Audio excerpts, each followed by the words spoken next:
সত্যানুসন্ধানলৈ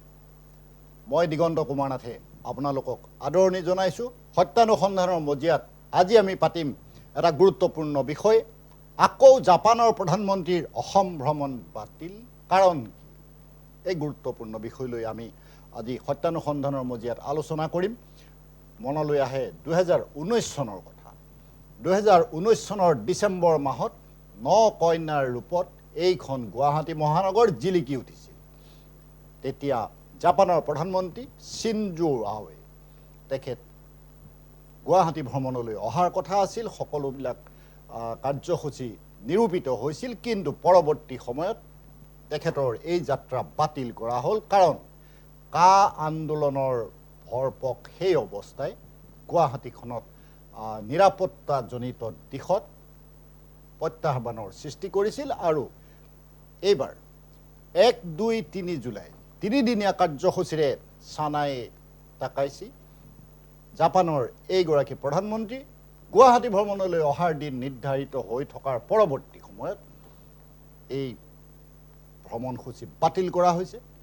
স্বয়ং মুখ্যমন্ত্ৰী মহোদয়ে আমাৰ ঘোষণা কৰিলে যে এই ভ্ৰমণসূচী বাতিল কৰা হৈছে। এই লৈ বিভিন্ন ধৰণৰ চৰ্চা অব্যাহত আছে। পৰস্পৰ বিৰোধী বাতৰিও সদৰি হৈছে সংবাদ মাধ্যমত। কি সঁচা কি মিছা সেই লৈ প্ৰশ্নৰ উদ্ৰেক ঘটিছে।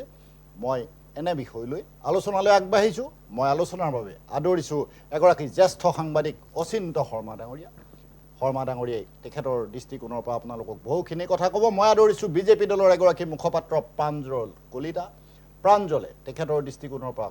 তেখেতৰ মন্তব্য আগবঢ়াব। মই আদৰিছোঁ ৰাইজৰ দলৰ মুখপাত্ৰ অপূৰ্ব বৰুৱা। অপূৰ্বই তেখেতৰ দৃষ্টিকোণেৰে আপোনালোকক তেখেতৰ মন্তব্য আগবঢ়াব। মই প্ৰথমে আহিছোঁ অচিন্ত শৰ্মা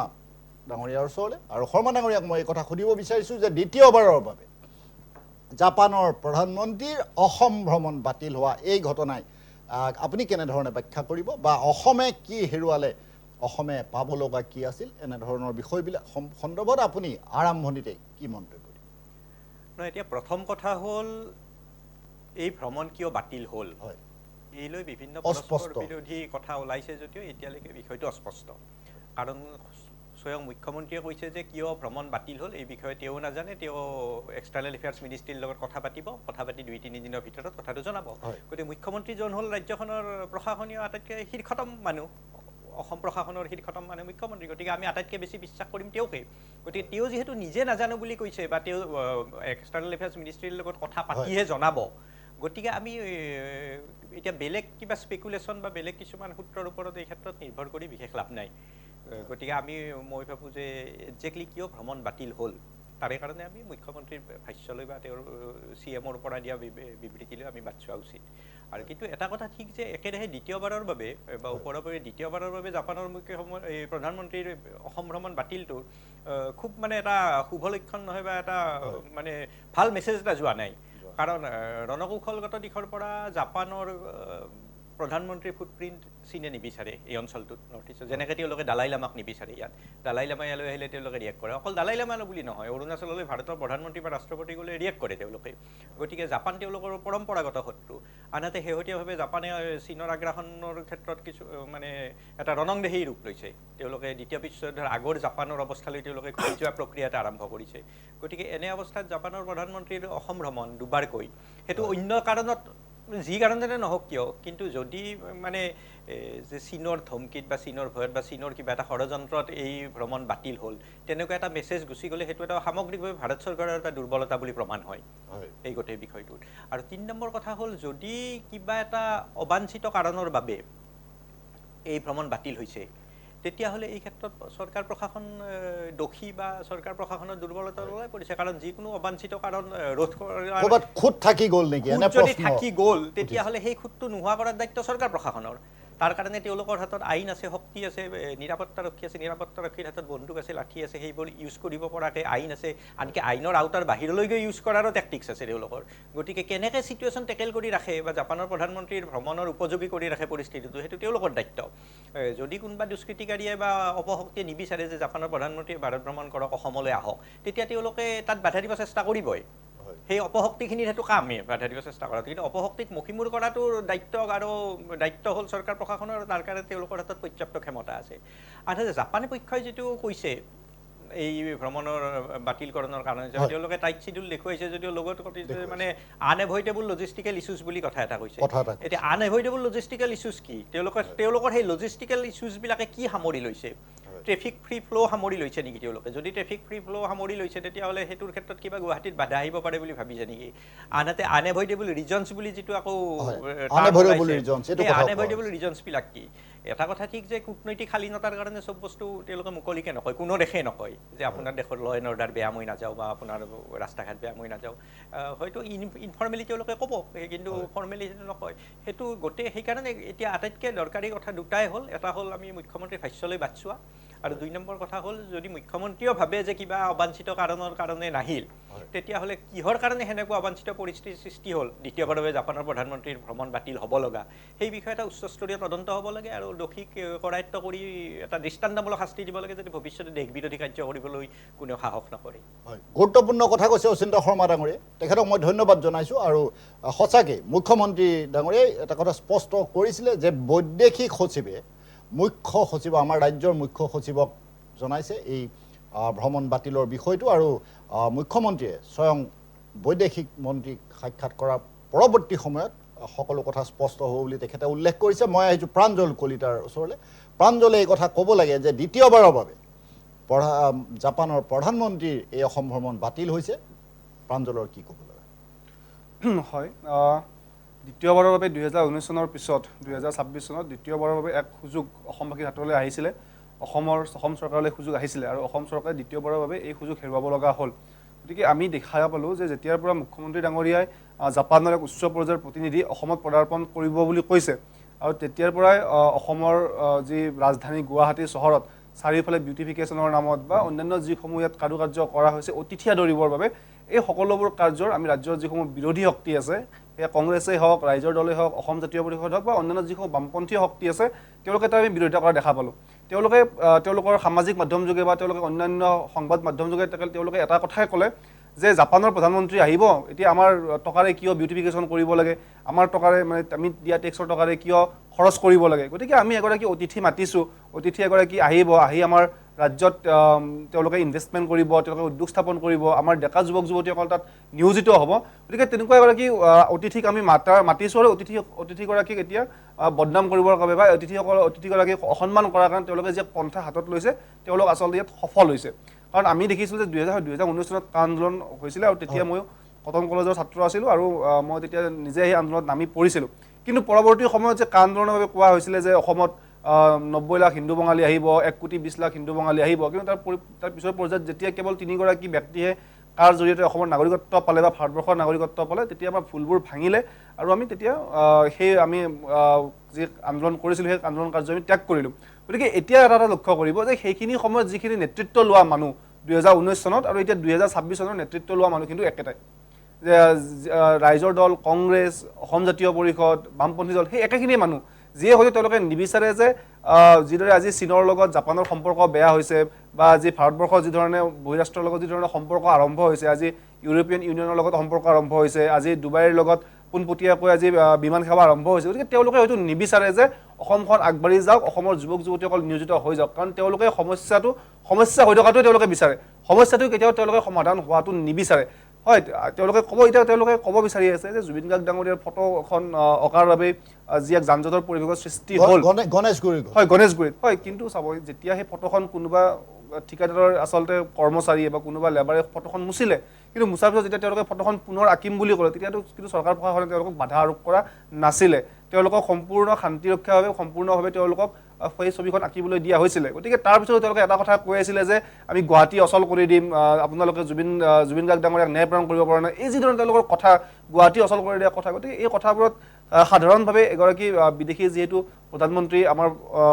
পদাৰ্পণ কৰিব আমাৰ ৰাজধানী চহৰত গতিকে হয় তেওঁলোকৰ ছিকিউৰিটি থ্ৰেট থাকিবই গতিকে সেইটো এটা হয়তো অন্যতম কাৰণ হ'ব পাৰে আৰু যোৱাকালি যেতিয়া ভ্ৰমণ বাতিলৰ কথা সদৰি হ'ল তাৰপিছত আমি দেখিছোঁ যে বিৰোধী যিসমূহ নেতা আছে লুৰিণজ্যোতি গগৈ অখিল গগৈ ডাঙৰীয়া বা অন্যান্য দেৱব্ৰত শইকীয়া ডাঙৰীয়া তেওঁলোকে নিজৰ যি সামাজিক মাধ্যম বা তেওঁলোকৰ যি ফেচবুকত তেওঁলোকে লিখিছে গতিকে তেওঁলোকে তাৰ আমি দেখিছোঁ বহুত নেতাই এইবোৰ কথাও লিখিছে যে জাপানী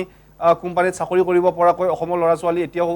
সক্ষম হোৱা নাই। গতিকে এই যি ধৰণৰ কথা, এই কথাবোৰে আচলতে আমাক দুখ দিছে যে অসমৰ ল'ৰা ছোৱালীয়ে জাপানী কোম্পানীত চাকৰি কৰিব নোৱাৰিব, অসমীয়া ল'ৰা ছোৱালীৰ যোগ্যতা নাই, অসমলৈ জাপানৰ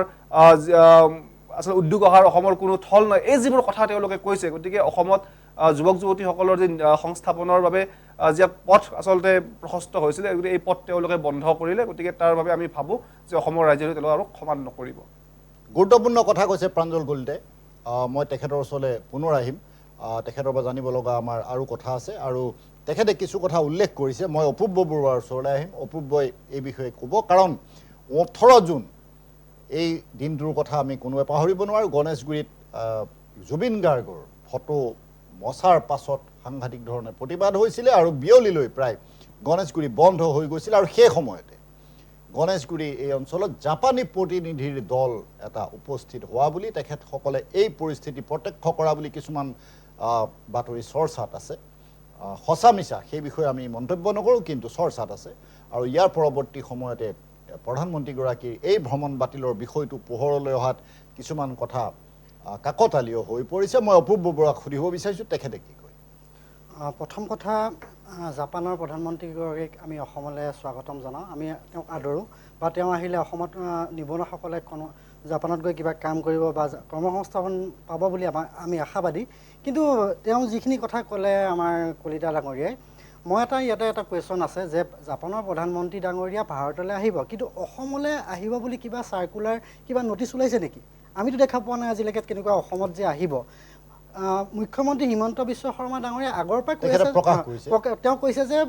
জাপানৰ মুখ্যমন্ত্ৰী অসমলৈ আহিব, অসমৰ যোনখিনি ল'ৰা ছোৱালী আছে তেওঁলোকক কৰ্মসংস্থাপনৰ কাৰণে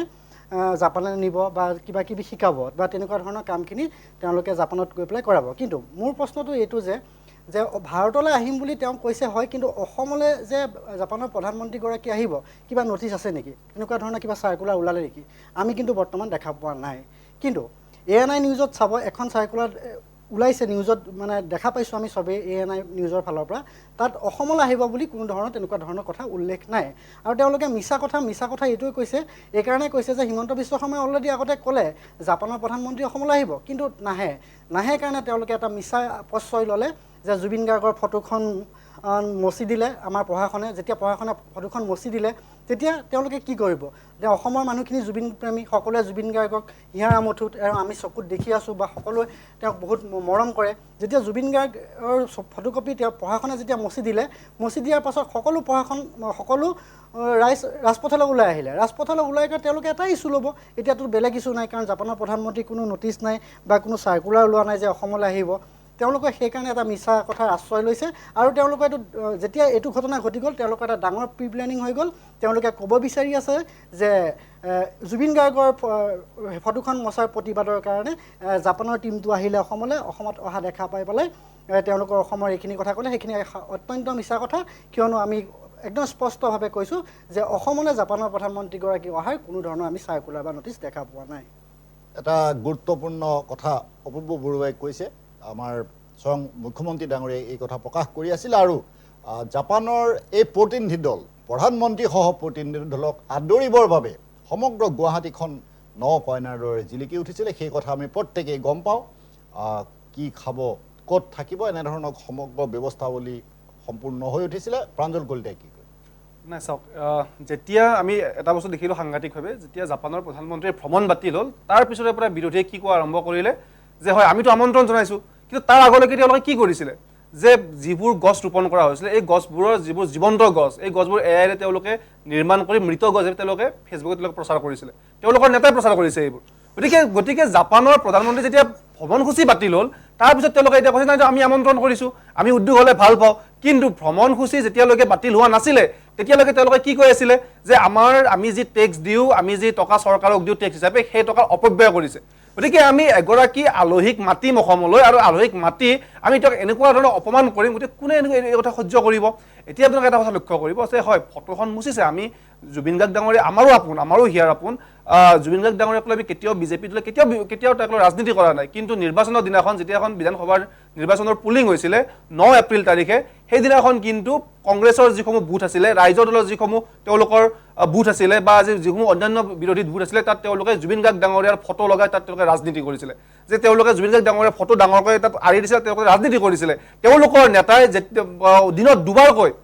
দুবাৰ তিনিবাৰকৈ জুবিন ক্ষেত্ৰত গৈ তেওঁলোকে ৰাজনীতি কৰিছিলে কিন্তু যেতিয়াৰ পৰা নিৰ্বাচন পাৰ হ'ল তেওঁলোকৰ মুখত জুবিন গাৰ্গ ডাঙৰীয়াৰ যি ন্যায়ৰ কথা আছিলে এই ন্যায় কথাবোৰ তেওঁলোকৰ পৰা আজি আঁতৰি গ'ল গতিকে সেই কথা অসমৰ ৰাইজে জানে আৰু তাৰ উচিত প্ৰত্যুত্তৰ যি সময়ত 51খনকৈ আসন 2021 চনত বিৰোধীয়ে লাভ কৰিছিলে সেই 51খন আসন এতিয়া 24খন আসনত আজি ৰৈছে গতিকে তাৰ প্ৰত্যুত্তৰ আমি বিজেপিয়ে দিব নালাগে তাৰ প্ৰত্যুত্তৰ অসমবাসী ৰাইজে দিছে গতিকে আমি কি কৈছোঁ যিদৰে আপোনালোকে ফটোখন মচি দিয়াৰ পিছত যিদৰে আপোনালোকে ফেচবুকত লিখিলে যে অহাকালি আমি পুনৰ ফটোখন অংকন কৰিম আপোনালোক আহিব তাততো প্ৰশাসনে কোনো বাধা দিয়া নাই যিগৰাকী ব্যক্তিয়ে ফটোখন আঁকিম বুলি যিগৰাকী চিত্ৰশিল্পী বা অন্য যি ব্যক্তিয়ে আঁকিম বুলি কৈছে তেওঁকতো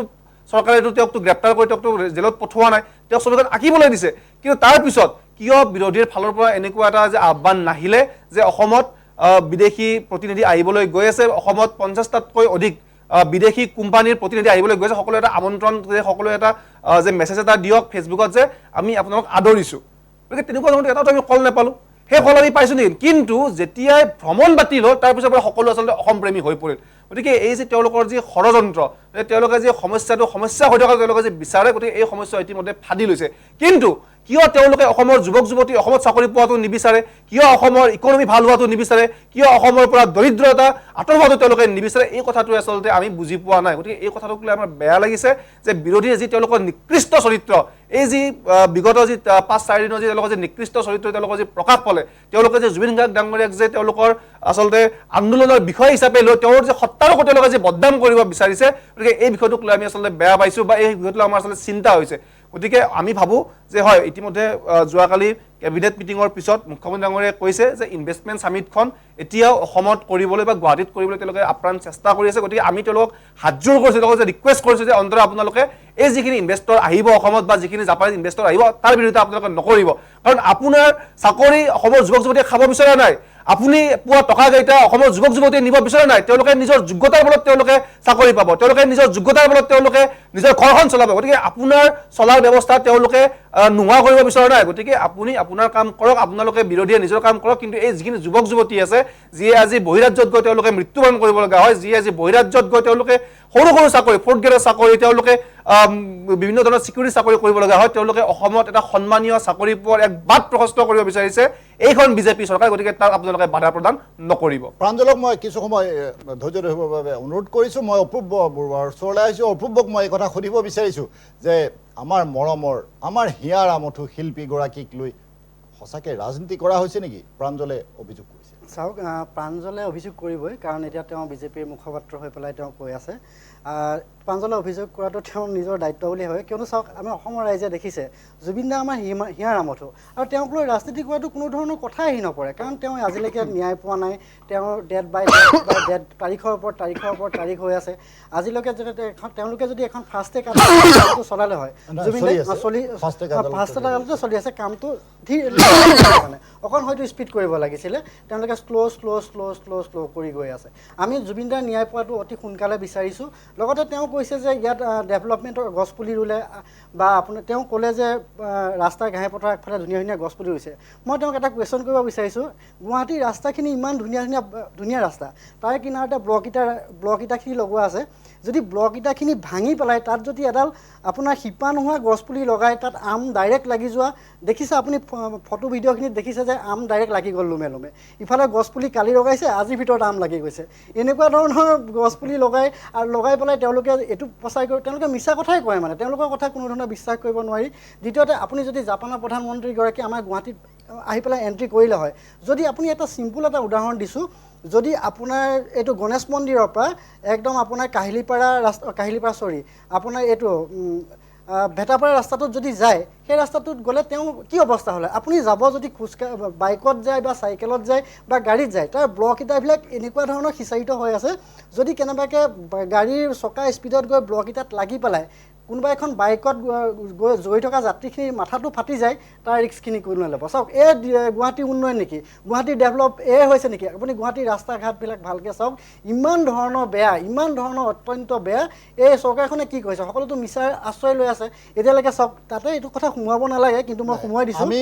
জাপানৰ প্ৰধানমন্ত্ৰীৰ অসম ভ্ৰমণ বাতিল বিষয়েহে আলোচনা কৰিছোঁ। সেইখিনিয়ে কৈছোঁ, সেইখিনিয়ে কথা ক'ব বিচাৰিছোঁ। চাওক, তেওঁলোকে মিছাৰ প্ৰশ্ৰয় লৈ আছে, কাৰণ কোনো ধৰণৰ আমি চাৰ্কুলাৰ দেখা নাই। মিছা চাৰ্কুলাৰখন নেদেখালৈকে কেতিয়াও আমি বিশ্বাস নকৰোঁ যে জাপানৰ প্ৰধানমন্ত্ৰী আমাৰ অসমলৈ আহিব। আৰু তেওঁলোকে আভুৱা কৰিছে, কাৰণ হিমন্ত বিশ্ব শৰ্মাই আগতেই কৈ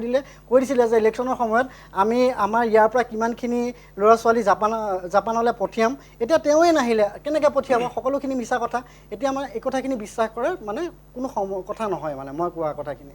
আপোনাক মই ধন্যবাদ জনাইছোঁ। আহিছোঁ অচিন্ত শৰ্মা ডাঙৰীয়াৰ ওচৰলৈ। শৰ্মা ডাঙৰীয়াই এই সন্দৰ্ভত কি কয়, কাৰণ দিল্লীলৈ আহিব, আমাৰ জাপানৰ প্ৰধানমন্ত্ৰী দিল্লীলৈ আহিব, তাত বৈঠকত মিলিত হ'ব, আৰু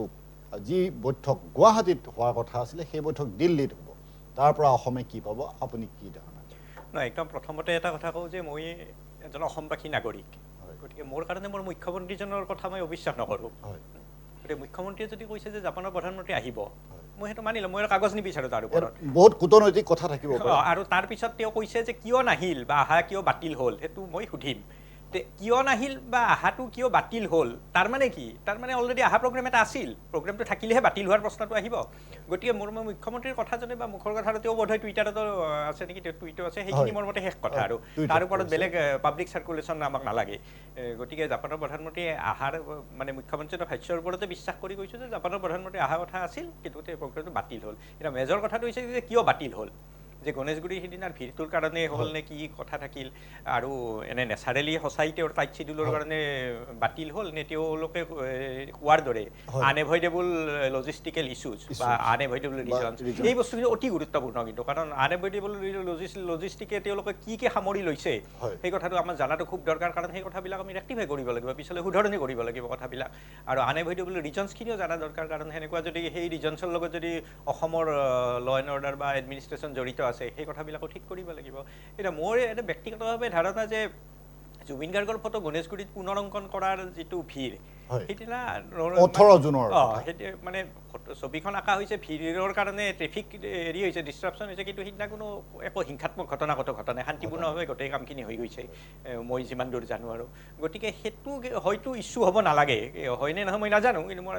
এটা ধাৰণাৰ পৰা কৈছোঁ সেইটো ইছ্যু হ'ব নালাগে। কিন্তু সেইটো নহ'লেও কিবাটো হয়, কাৰণ যদি একো বেলেগ কাৰণ নাথাকিলহেঁতেন জাপানী কৰ্তৃপক্ষই অকল টাইট শ্বিডিউলটোৱে কৈ থ'লেহেঁতেন। এই মই যিটো কথা বাৰে বাৰে কৈ আছোঁ যে আনএভইডেবল ৰিজনছ বা এডিশ্যনেল লজিষ্টিকেল ইছ্যুজ, এই বস্তুখিনি জনাটো খুব দৰকাৰ। কাৰণ ইয়াৰ লগত মানে বহুতখিনি আন্তঃৰাষ্ট্ৰীয় ৰাজনীতি, কূটনীতি, জিঅ' পলিটিক্সৰ উপৰি অসমৰ নিৰাপত্তা, মান সন্মান গোটেইখিনি কথা জড়িত আছে। সেইকাৰণে মই আৰু কৈছোঁ যে এই গোটেই বিষয়টোৰ ওপৰত অসম চৰকাৰৰ ফালৰ পৰা এটা তদন্ত হওক, আৰু যদি কাৰোবাৰ এটা কনস্পিৰেচি এংগুল আছে এই বস্তুটোৰ লগত, তেতিয়াহ'লে সেই তেওঁলোকৰ বিৰুদ্ধে কিন্তু অতি দৃষ্টান্তমূলক শাস্তি লোৱাটো আমি বিচাৰোঁ, যাতে ভৱিষ্যতে কোনেও ৰাষ্ট্ৰৰ বিৰোধী কাম কৰিবলৈ ভাবিলেও যাতে বুকু কঁপি উঠে, এনেধৰণৰ এটা ব্যৱস্থা হোৱাটো আমি বিচাৰোঁ। সেইটো আইনৰ আওতাৰ ভিতৰত থাকি হওক বা আওতাৰ বাহিৰলৈ গৈ হওক, কাৰণ ৰাষ্ট্ৰৰ কাৰণে আইনৰ কাৰণে ৰাষ্ট্ৰ নহয়। গতিকে ৰাষ্ট্ৰীয় নিৰাপত্তাৰ স্বাৰ্থত আইনৰ ঊৰ্ধলৈ গৈও কাম কৰিব লাগিব কৰ্তৃপক্ষই। আগতেও তেনে উদাহৰণ আছে, সেই কামবিলাকৰ সুফলো আমি দেখিছোঁ। গতিকে এইবাৰো কৰক, কিন্তু কথা হ'ল কি আইনৰ শাসন প্ৰৱৰ্তন হওক এই ৰাজ্যখনত। গুৰুত্বপূৰ্ণ কথা কৈছে অচিন্ত শৰ্মা ডাঙৰীয়া। শৰ্মা ডাঙৰীয়াক মই আৰু এটা কথা সুধিব বিচাৰিছোঁ, কাৰণ দিল্লীলৈ যিহেতু আহিব, আমাৰ অসমত হোৱা হ'লে আমি বহুখিনি কথা বেলেগ ধৰণে দেখিবলৈ পালোঁহেঁতেন, বা বহুখিনি সুবিধাৰ আমাৰ ইয়াত অধিককৈ পালোঁহেঁতেন, সেই কথা আমি ভাবিব পাৰোঁ। কিন্তু এতিয়া এই কথা আশা কৰিব পাৰোঁনে আমাৰ অসমে পাব লগাখিনি দিল্লীৰ পৰাও আদায় পাব, বা পৰৱৰ্তী সময়ত এই কথাও চৰ্চা লৈ আহিছে যে অসমলৈ যিসকল বিনিয়োগকাৰী বা এনেধৰণৰ মানুহ আহিব অভিজ্ঞতা সম্পন্ন, সেইসমূহ পৰৱৰ্তী সময়ত অসমলৈ অনা হ'ব, আমি আশা কৰিমনে? নহয়, আচলতে জাপানৰ প্ৰধানমন্ত্ৰী অসমলৈ অহাটো প্ৰতীকধৰ্মী গোটেই বস্তুটো। মানে জাপানী প্ৰধানমন্ত্ৰীগৰাকী আহিলে অসমে এক্সপ'জাৰ পালেহেঁতেন অলপ বেছিকৈ, কিন্তু এনেকুৱাতো নহয় যে জাপানী প্ৰধানমন্ত্ৰীগৰাকীয়ে নিজে ছাৰ্ভে কৰি ফুৰিব যে ইয়াত উদ্যোগৰ পৰিৱেশ কেনেকুৱা, আমি ইনভেষ্টমেণ্ট কৰিম নকৰিম, সেইবিলাক তেওঁৰ অফিচাৰে কৰিব, তেওঁলোকৰ সেনেকুৱা এজেঞ্চিয়ে কৰিব বা তেওঁলোকৰ বিশেষজ্ঞই কৰিব। সেই কথাটো জাপানী প্ৰধানমন্ত্ৰীগৰাকী নাহিলেও হ'ব, আমাৰ অসম চৰকাৰখনৰ যদি দক্ষতা থাকে, ভাৰত চৰকাৰৰ যদি ইচ্ছা থাকে, এতিয়াও জাপানী বিনিয়োগ ইয়াত হ'ব। জাপানৰ বিনিয়োগ হৈয়ে আছে ইয়াত, জাইকা আদিকে ধৰি বিভিন্ন ক্ষেত্ৰত সেইবিলাক জাপানৰ প্ৰধানমন্ত্ৰী নাহাকে হৈছে, গতিকে এতিয়া হ'ব। কিন্তু কথাটো হ'ল কি যে জাপানী প্ৰধানমন্ত্ৰীগৰাকী আহিলে এটা চিম্বলিক ভেলু থাকিলহেঁতেন সেই ভ্ৰমণটোৰ, আৰু ৰাজ্যখনে এক্সপ'জাৰ এটা পালেহেঁতেন। কিন্তু এতিয়া সেই বস্তুটো নহ'ল, গতিকে সেই ক্ষতিপূৰণটো কেনেকৈ কৰে চৰকাৰখনে, সেইটো আমাৰ মুখ্যমন্ত্ৰীগৰাকীৰ দক্ষতা বা আমাৰ অসম চৰকাৰৰ দক্ষতা আৰু ভাৰত চৰকাৰৰ সদিচ্ছা এইখিনিৰ ওপৰত নিৰ্ভৰ কৰিব। কিন্তু আপুনি কোৱাৰ দৰে এইটো কথা সম্ভৱ যে দিল্লীৰ পৰাও অসমে খুব ফল পাব পাৰে। সেই বস্তুটোৰ কাৰণে আমাৰ চৰকাৰখন তৎপৰ হ'ব লাগিব, আৰু চৰকাৰে প্ৰপাৰ এটা ৰণকৌশল ঠিক কৰি সেইমতে এপ্ৰ'চ কৰিব লাগিব। আৰু ইনভেষ্টমেণ্ট ছামিট হ'ব বুলিয়ে যিহেতু কৈছে মুখ্যমন্ত্ৰী, আমি আশাবাদী যে মানে ইনভেষ্টৰখিনি আহিলেও বহুতখিনি কাম হ'ব ইয়াত। হয়, মূল কথা এইখিনি এটা গুৰুত্বপূৰ্ণ প্ৰসংগ। মই প্ৰাঞ্জল কলিতাৰ ওচৰলৈ আহিছোঁ, আৰু প্ৰাঞ্জল কলিতাক এই বিষয়ে মই জানিব বিচাৰিছোঁ, সুধিব বিচাৰিছোঁ যে অসমে এতিয়া যিখিনি কথা হেৰুৱাব লগা আছে সেইখিনি কথা আমি দিল্লীৰ পৰা এনেধৰণে আদায় কৰিব পাৰিমনে, 1 নম্বৰ কথা। আৰু 2 নম্বৰ কথা মই আপোনাক সুধিব বিচাৰোঁ যে মাৰ্চেল বৰুৱা, যেতিয়া জুবিন গাৰ্গৰ ফটোৰ কথা আহে তাতে মাৰ্চেল বৰুৱাৰ নামটো সাঙুৰ খাই পৰে। মাৰ্চেল বৰুৱাই বহু পূৰ্বেই ফেচবুকত এটা পোষ্ট দিছিলে, আৰু সেই পোষ্ট বা এনেকুৱা ধৰণৰ যিখিনি আপুনি খন্তেক আগতে উল্লেখ কৰিছে যে বিৰোধীৰ প্ৰতিবাদ বা বিভিন্ন ধৰণৰ পোষ্ট, এই পোষ্ট সম্বন্ধে আমাৰ অসম আৰক্ষী সজাগ বৰ নাছিল নেকি, আপুনি কি কয়? নাই চাওক, আচলতে জুবিন গাৰ্গ ডাঙৰীয়াক আমি সকলোৱে ভাল পাওঁ, যে এনেকুৱা নহয় যে জুবিন গাৰ্গ ডাঙৰীয়াক আমি বেয়া পাওঁ, বিজেপিখিনিয়ে বেয়া পাওঁ, বিৰোধীয়ে ভাল পায়। জুবিন গাৰ্গ ডাঙৰীয়া আটাইতকৈ বেছি যদি মানে তেওঁৰ হৈ ন্যায়ৰ বাবে যদি কাম কৰিছে বা ন্যায়ৰ হৈ যদি আজি মাত মাতিছে, সেয়াটো অসম চৰকাৰে কৰি আছে। আজি ফাষ্ট ট্ৰেক আদালত গঠন কৰা হৈছে, আৰু হয়তো ৰাজ্য দলৰ প্ৰতিনিধিগৰাকীয়ে নাজানে যে ফাষ্ট ট্ৰেক আদালত প্ৰতিদিনে গোচৰৰ যি প্ৰতিদিনে চলি আছে। গতিকে এনেকুৱা নহয় যে এমাহ লাগিছে, 2 মাহ লাগিছে, 15 দিন লাগিছে, তেনেকুৱা নহয়, প্ৰতিদিনে গোচৰৰ শুনানি চলি আছে। গতিকে যে আজিলৈকে কোনো এজনো দোষী বা যিসকল ব্যক্তিৰ নামে ঘটনাৰ সাঙুৰ খাইছে, গতিকে আজিলৈকে কোনো জামিন পোৱা নাই। গতিকে তেওঁলোকে কি বিচাৰে যে তেওঁলোকে অসমখন আচলতে অশান্ত কৰিব বিচাৰে। গতিকে অসমখন কেনেকৈ অশান্ত কৰিব পাৰি তাতে তেওঁলোকে আচলতে মনোযোগ তেওঁলোকে দিব বিচাৰে। তেওঁ কি ক'লে যে গছ ৰুইছে আগদিনাখন, পিছদিনাখন আম লাগিছে, কঁঠাল লাগিছে, এইবোৰতো এআইত বনোৱা ফটো। এই ফটোবোৰ কোনে বনাইছে? এই ফটোবোৰ এই যিবোৰ ৰাজনৈতিক দল, কংগ্ৰেছ, ৰাইজৰ দল, অসম জাতীয় পৰিষদ, বামপন্থী, তেওঁলোকৰ যিবোৰ ছ'চিয়েল মিডিয়া হেণ্ডেল বা তেওঁলোকৰ যিসমূহ আই টি চেলৰ কোঠাৰ পৰা ওলোৱা এইবোৰ এআই ফটো। গতিকে এই যিসমূহ ফটো ওলাইছে, এই যিসমূহ ফটো তেওঁলোকে প্ৰচাৰ কৰিছে, এই ফটোবোৰ প্ৰচাৰ কৰাৰ পিছত কোন আচলতে ৰাষ্ট্ৰপ্ৰধান বা কোন আচলতে অতিথি আচলতে তেওঁ নিজে আচলতে শুশ্ৰূষা কৰিব বা নিজে তেওঁ সন্তোষ ল'বৰ কাৰণে আহিব? গতিকে নিশ্চয় নাহে। গতিকে অসমত যিধৰণৰ পৰিৱেশ সৃষ্টি কৰা হ'ল, যিধৰণে অসমৰ যুৱক যুৱতীসকলক অন্যায় কৰা হ'ল, গতিকে তাক লৈ আচলতে আমি বেয়া লাগিছে, আমাৰ বেয়া পাইছোঁ। দ্বিতীয় কথাটো হ'ল যে মাৰ্চেল বৰুৱা হয় এক কল দিছিলে, গতিকে হয় তেওঁলোকক ফটোখন আঁকিবলৈ দিয়া হৈছে। তেওঁকতো গ্ৰেপ্তাৰ কৰা হোৱা নাই, তেওঁতো গুৱাহাটীতে আছিলে, তেওঁ ফটোখন আঁকিব অহাৰ সময়ত তেওঁকতো উঠাই লৈ যাব পাৰিলে হয়। তাত যিখিনি মানুহ গোট খাইছিলে, সেই মানুহখিনি যদি অসম চৰকাৰৰ পুলিচ বিভাগে তেওঁলোকতো ছত্ৰভংগ দিব পাৰিলে হয়। কৰিছে নেকি? নাই কৰা। যে অসম চৰকাৰে কৈছে যে হয় জুবিন গাৰ্গ ডাঙৰীয়াক আমিও সন্মান কৰোঁ, আমিও ভাল পাওঁ, তেওঁক ভুলবশতঃ তেওঁৰ ছবিখন মোচা গৈছে, গতিকে তেওঁৰ ছবিখন অংকন কৰক। কিন্তু এই মাৰ্চেল বৰুৱা হয় মই চিনি পাওঁ, তেওঁ মোৰ বন্ধুৰ দৰে, গতিকে তেওঁক মই চিনি পাওঁ। গতিকে এই যিসমূহ শিল্পী আছে, এই শিল্পীসমূহ আচলতে এই দলসমূহ কি কৰে, তেওঁলোকক ৰাজনৈতিকভাৱে তেওঁলোকক ব্যৱহাৰ কৰে। এই শিল্পীসমূহে যিসমূহ তেওঁলোকে শিল্পকলাৰ লগত জড়িত, যিসমূহ আচলতে ছবি আঁকিলে বা যিসমূহ তেওঁলোকে অংকন কৰে, এই অংকন কৰা যি তেওঁলোকে মানে মজুৰি পাব লাগে বা তেওঁলোকে যি সদিচ্ছা থাকিব লাগে, তাৰ অভাৱত তেওঁলোকে কিন্তু আমি বিভিন্ন সময়ত ভোগা দেখা পাওঁ। গতিকে তেওঁলোকক কেৱল তেওঁলোকৰ নিজৰ ৰাজনৈতিক লাভালাভৰ বাবে এই যিবোৰ শিল্পী থাকে, শিল্পীসকলক তেওঁলোকে ব্যৱহাৰ কৰে। গতিকে এই শিল্পীসকলক ব্যৱহাৰ কৰা কাৰ্য আচলতে বন্ধ হ'ব লাগে বুলি মই এই মঞ্চৰ পৰা আমি জনাব বিচাৰিছোঁ। এতিয়াও আন এটা প্ৰসংগলৈ, যে জাপানৰ প্ৰধানমন্ত্ৰীগৰাকীৰ লগত কেৱল জাপানৰ প্ৰধানমন্ত্ৰীয়ে নহয়, জাপানৰ 50টাতকৈ অধিক আচলতে তেওঁলোকৰ কোম্পানী, ইষ্টাব্লিছ কোম্পানী, যি আচলতে ফৰ্চুন 500ৰ অন্তৰ্গত, সেই 50টাকৈ কোম্পানী অসমত অহাৰ কথা আছিলে। চুজুকি, মিটুটচেবি, তাৰপিছত টয়োটা, তেনেকুৱা ধৰণৰ কেইবাটাও কোম্পানীৰ আচলতে প্ৰতিনিধি অসমত পদাৰ্পণ কৰাৰ কথা আছিলে। যেতিয়া প্ৰধানমন্ত্ৰীগৰাকীৰ লগত যেতিয়া সেই কোম্পানীৰ CEO-সমূহ আহিব, যেতিয়া প্ৰধানমন্ত্ৰীয়ে নিজে পদাৰ্পণ কৰি অসমত তেওঁ কিছু সময় অতিবাহিত কৰিব, গতিকে এই যিসমূহ কোম্পানীৰ CEO আছে বা এই কোম্পানীৰ যিসমূহ প্ৰতিনিধি আছে, তেওঁলোকে নিজে ইয়াত আচলতে সাহস পালে হয় যে প্ৰধানমন্ত্ৰী ডাঙৰীয়াৰ লগত গৈ আমি ডিল কৰিছোঁ, আমি একটা MOU চাইন কৰিছোঁ। কিন্তু যেতিয়া প্ৰধানমন্ত্ৰীগৰাকীয়ে যেতিয়া অসমত আহিবলৈ নোৱাৰিলে, যেতিয়া প্ৰধানমন্ত্ৰীগৰাকী অসমত অহাৰ যেতিয়া পৰিৱেশে বিনষ্ট কৰিলে, গতিকে কোনোবা নহয় কোনোবাখিনিত এই যিসমূহ বিনিয়োগকাৰী আছে তেওঁলোকে কিন্তু দুনাই এই কথাবোৰ ভাবিবলৈ তেওঁলোকে বাধ্য হ'ব। কাৰণ আমি দেখিছোঁ যে এডভান্টেজ আছাম 1.0 হ'ল, এডভান্টেজ আছাম 2.0 হ'ল। তাৰ পৰিপ্ৰেক্ষিতত যিসমূহ আচলতে যিসমূহ উদ্যোগ অসমলৈ অহাৰ কথা আছিলে, আদানী হওক, আম্বানী হওক বা অন্যান্য যিসমূহ পতঞ্জলি হওক বা বেদান্তা গ্ৰুপে হওক, যিসমূহ ভাৰতবৰ্ষৰ আগশাৰীৰ যিসমূহ কোম্পানী, এই কোম্পানীসমূহ যেতিয়াই অসমত এতিয়া ইনভেষ্টমেণ্ট কৰিবলৈ আহিছে, এই যিসমূহ বিৰোধী দল আছে, এই বিৰোধী দলসমূহে কি কৰিছে, তেওঁলোকক বাধা প্ৰদান কৰা আমি দেখা পাইছোঁ। গতিকে আজি যদি আমি চাবলৈ যাওঁ, কৰ্ণাটকত যদি যাওঁ, আজি যদি আমি কেৰালাত যদি যাওঁ, আজি যদি আমি তেলেংগানাত যাওঁ, আমি যদি হায়দৰাবাদত যাওঁ, দেখা পাম সেই তাৰ যিসমূহ সংশ্লিষ্ট চৰকাৰ আছে, তেওঁলোক কি কৰিছে, তেওঁলোকক ভূমি প্ৰদান কৰিছে, তেওঁলোকক ইণ্টাৰনেট সেৱা প্ৰদান কৰিছে, তেওঁলোকক বিনামূলীয়াকৈ বিজুলী প্ৰদান কৰিছে, যাতে তেওঁলোকে তাত উদ্যোগ স্থাপন কৰে আৰু তাৰ যিসমূহ যুৱক যুৱতী আছে তাত যাতে তেওঁলোকে নিয়োগ লাভ কৰে। কিন্তু অসমত যেতিয়া এটা উদ্যোগ আহে বা অসমত যেতিয়া এটা উদ্যোগ হোৱাৰ পৰিৱেশ আহে, অসমৰ যিসমূহ বিৰোধী দল থাকে, তেওঁলোকে তাৰ যিসমূহ স্থানীয় ব্যক্তি থাকে, এই স্থানীয় ব্যক্তিসমূহক গৈ তেওঁলোকে কি কৰে, ৰাতিটোৰ ভিতৰত তেওঁলোক আচলতে উত্ৰাৱল কৰি দিয়ে, তেওঁলোক আচলতে প্ৰভোগ কৰে যে আপোনালোকে চৰকাৰৰ বিৰুদ্ধে মাত মাতক। আৰু তাৰ ফলত কি হৈছে, সেই অঞ্চলত যিদৰে উন্নয়ন হ'ব লগা আছিলে, সেই উন্নয়নৰ পৰা আজি বিৰত থাকিব লগা হৈছে। আজি ভাৰতবৰ্ষৰ কেৱল দিল্লীক বাদ দি কেৱল অন্য 3খন মানে ৰাজ্যতহে পোনপটীয়াকৈ বিদেশী প্ৰধানমন্ত্ৰী আহিছিলে। মুম্বাইত আহিছিলে, বৰোদাত আহিছিলে আৰু কেৰালাত আহিছিলে। এতিয়া প্ৰথমবাৰৰ বাবে আজি অসমত 4খন ৰাজ্য হ'লৈ, যিখন ৰাজ্যত মানে প্ৰথমবাৰৰ বাবে বিদেশৰ প্ৰধানমন্ত্ৰী পোনপটীয়াকৈ ইয়াত পদাৰ্পণ কৰিলে হয়। গতিকে সেই পৰিৱেশো আজি বিৰোধীয়ে আজি বিনষ্ট কৰিলে। আজি টাইৱান হৈছে ছেমিকণ্ডাক্টৰৰ ক্ষেত্ৰত আটাইতকৈ সম্ভাৱনাপূৰ্ণ এখন ৰাষ্ট্ৰ, য'ত আজি 5টাকৈ ছেমিকণ্ডাক্টৰ প্ৰকল্পত তেওঁলোকে 500 কোম্পানী তাত বিনিয়োগ কৰি কাম কৰি আছে। আৰু তেওঁলোকে প্ৰতি বছৰে $165 বিলিয়ন তেওঁলোকে ইনকাম কৰে, তেওঁলোকে ৰেভিনিউ জেনেৰেট কৰে। অসমত ইতিমধ্যে এটা আজি ছেমিকণ্ডাক্টৰ প্ৰকল্পৰ কাম চলি আছে আৰু 2টা ছেমিকণ্ডাক্টৰ প্ৰকল্পৰ কাম চলাৰ কথা আছিলে, এটা উজনি অসমৰ ফালে আৰু এটা নামনি অসমৰ ফালে। কিন্তু এই যিসমূহ মানে বিনিয়োগকাৰী অসমত অহাৰ কথা আছিলে, সেই বিনিয়োগকাৰী নাহাৰ ফলত সেই প্ৰকল্পসমূহ হয়তো এতিয়া তাৰ আৰম্ভ হ'বনে নহয় তাৰ প্ৰতি অনিশ্চয়তা আহি পৰিছে। গতিকে অসমখন অৰ্থনৈতিকভাৱে, অসমখন সংস্থাপনৰ ফালৰ পৰা যথেষ্টখিনি আগুৱাই যোৱাৰ থল আছিলে। আৰু আচলতে অসমৰ যুৱক যুৱতীয়ে এই যিসমূহ ৰাজনৈতিক দল আছে, তেওঁলোকৰ আচলতে পানী কুৱাত কি আচলতে ঢালিলে তেওঁলোকে তাৰ বিৰোধিতা কৰিলে। গতিকে তাক লৈ আমি আচলতে সন্দেহৰ আৱৰ্তত সোমাই পৰিছে। সেয়া বিদেশী হয়তো শক্তিৰ প্ৰেছাৰো হ'ব পাৰে, সেয়া হয়তো অন্যান্য যিসমূহ আচলতে বহিৰাজ্যত যিসমূহ আচলতে বিজেপি বিৰোধী যিসমূহ শক্তি আছে তাৰো প্ৰেছাৰ হয়তো হ'ব পাৰে। সেয়া সময়ত ওলাই পৰিব আৰু আমি আশা কৰিম মুখ্যমন্ত্ৰী ডাঙৰীয়া ইয়াৰ আৰৰ যিসমূহ ব্যক্তি তেওঁলোকৰ বিৰুদ্ধে এক বিহিত ব্যৱস্থা গ্ৰহণ কৰিব। প্ৰাঞ্জলক ধন্যবাদ। মই আহিছোঁ অপূৰ্ব বৰুৱাৰ ওচৰলৈ আৰু অপূৰ্বক মই পোনপটীয়াকৈ এই কথা সুধিব বিচাৰোঁ যে প্ৰাঞ্জলে এই কথা কৈছে, AI ফটো জেনেৰেট কৰি বিৰোধীয়ে ব্যৱহাৰ কৰিছে নেকি বা জনমত আদায়ৰ চেষ্টা কৰিছে নেকি, আপুনি কি কয়? চাওক, ঘটনাটো এইটো যে প্ৰাঞ্জলক মই এটা কুৱেশ্যন কৰিব বিচাৰোঁ। জয়ন্ত দাস ডাঙৰীয়াই ক'লে বিজেপি যোনটো বাজপেয়ী ভৱন তাৰ কিমান নম্বৰ কোঠাত 410 নে কিবা এটা নম্বৰ আছিলে পাহৰিলোঁ, তাৰ পৰাই গোটেই মানে আপোনাৰ IT চেলৰ কামখিনি চলে আৰু IT চেলৰ কামখিনিৰ পৰা তাৰ পৰাই 2 নম্বৰী কামখিনি হয়। এতিয়া মই তেওঁক সুধিব বিচাৰিছোঁ, বিজেপি অফিচৰ পৰা AI ফটোবিলাক বনায় নে আমি বনাইছোঁ? আমাৰতো তেনেকুৱা ধৰণৰ কোনো কোঠা নাই। জয়ন্ত দাসৰ ডাইৰেক্ট কৈছে যে জয়ন্ত দাস যোনজন বিজেপিৰ যোনজন একদম 1 নম্বৰী মানুহ, তেওঁ নিজেই কৈছে যে বিজেপিৰ বাজপেয়ী ভৱনৰ কিমান নম্বৰ কোঠাৰ পৰা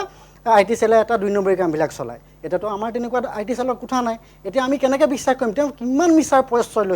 আশ্ৰয় লৈছে, প্ৰশ্ৰয় লৈছে, তেতিয়া কিমান মিছা কথা ক'ব পাৰে এওঁলোকে, আপুনি ভাবক। চাওক, বাকীখিনি মই এটা কথাই ক'ব বিচাৰিছোঁ, এইটো কিয় নাহিলে, কি কাৰণে অহা নহ'ল, হিমন্ত বিশ্ব শৰ্মা ডাঙৰীয়াই কৈছে। আৰু মই হিমন্ত বিশ্ব শৰ্মা ডাঙৰীয়াক এটা কথাই ক'ব বিচাৰোঁ, আপুনি তদন্ত কৰাওক কি কাৰণে নাহিলে, যাতে সত্যৰ শুদ্ধ কথাখিনি উপস্থাপন হ'ব লাগে, ৰাইজে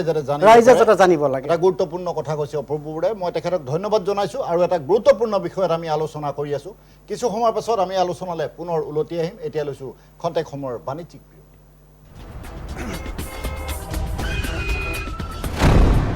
এক্সিডেণ্টৰ পৰা বাচিলা হয়, কিন্তু এই ধোঁৱা ধূলি সোপাৰ পৰা কেনেকৈ বাচিবা হে? এইবোৰে কলিজা হাওঁফাওঁ চব খাব, বুজিছা? হাৰ্ট এটেক হৈ মৰিব লাগিব। মোৰ চকুকেইটাও পুৰিছে, বুজিছেনে? মুঠৰ ওপৰত মৰণ ফান, উশাহৰ বায়ুকণো বিষাক্ত হ'ল। বিষাক্ত হ'ল বুলি নক'ব, আমাৰ কিছুমান কাম কাজেহে বায়ু বিষাক্ত কৰিলে। প্ৰদূষিত বায়ুৰ ফলত হৃদযন্ত্ৰ, হাওঁফাওঁ, মস্তিষ্ক, যকৃত, বৃক্ক আদি ৰোগত আক্ৰান্ত হোৱাৰ লগতে মৃত্যুৰ কাৰণো হ'ব পাৰে। আমি তেনে কাম কাজৰ কিবা একোটা হয়, প্ৰদূষণ ৰোধী ব্যৱস্থা ল'ব লাগিব। আহক আমি বায়ু প্ৰদূষণ ৰোধ কৰোঁ। অসম প্ৰদূষণ নিয়ন্ত্ৰণ পৰিষদৰ দ্বাৰা প্ৰচাৰিত। स्कैमर्स की विकेट टपकाने की कोशिशें जारी, क्या होगी समाप्त बल्लेबाजों की पारी? हेलो मैडम, बिजली विभाग से बोल रहा हूँ। इस लिंक पे पैसे भरे वरना बिजली कट जाएगी। बिजली कट जाएगी? बिजली कट जाएगी बोल। टेंशन का माहौल, बल्लेबाज जाल में फंसते हुए। काट दो। वैसे भी आज कैंडल लाइट डिनर का प्लान है कैंडल लाइट आंटी भर दो ना प्लीज मुंह तोड़ जमा कमाल की साझेदारी ने कर दिया स्कैमिंग टीम को परास्त बी अलर्ट बी स्कैम से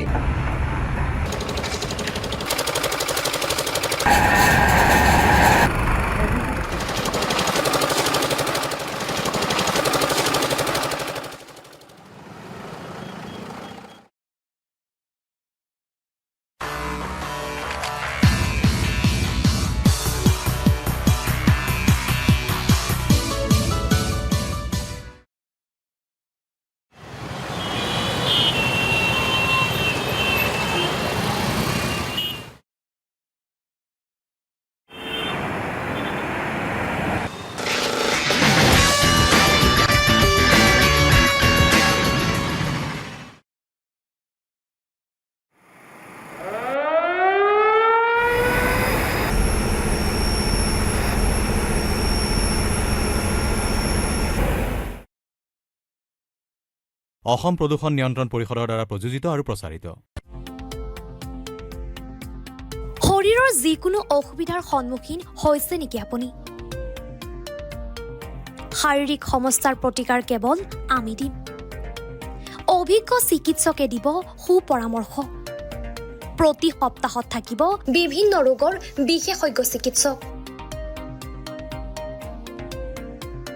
চাবলৈ নাপাহৰিব এনি ভাৰত 24ৰ বিশেষ অনুষ্ঠান স্বাস্থ্য বিশেষ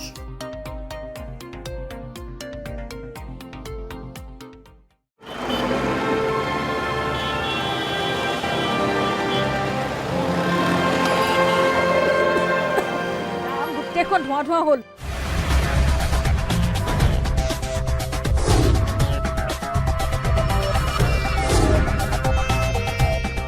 প্ৰদূষণ গাড়ী মটৰৰ বাবে প্ৰদূষণ এই প্ৰদূষণবোৰ বন্ধ কৰিব নোৱাৰি নে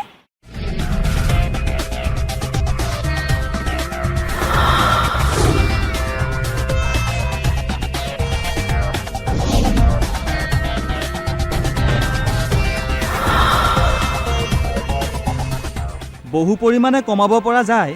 এই প্ৰদূষণে কম ক্ষতি কৰিছেনে বাৰু সেই কথা আমি নিজে নুবুজিলে কোনে বুজাব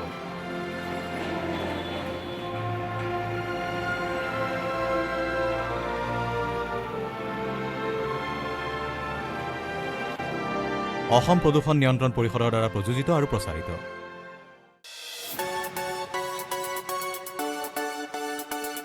ৰঙাপাৰাবাসীৰ বাবে সুখবৰ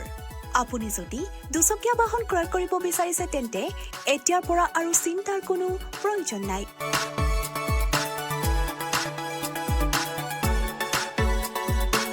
আপুনিও আহিব পাৰে DBP associate Bajaj two wheeler ডিলাৰলৈ